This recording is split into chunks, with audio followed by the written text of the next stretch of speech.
ang maghuhugas sa iyo.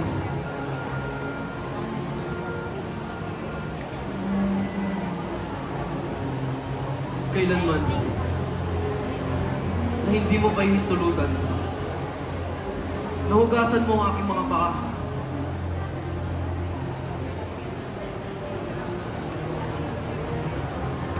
Huwag mo pong hugasan ang mga paa ko sa pagkaduming mahalay.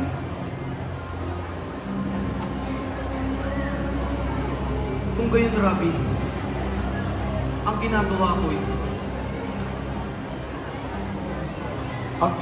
ko hindi ko nalalaman ngayon, Pedro.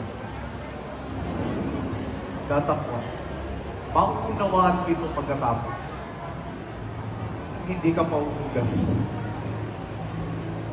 ay hindi ka magkakaroon ng bahagi sa akin.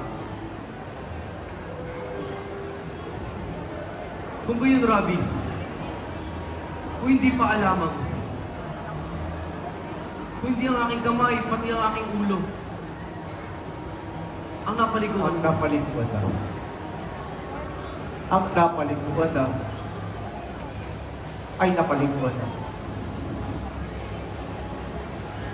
Sapagkat kayo ay malinis na.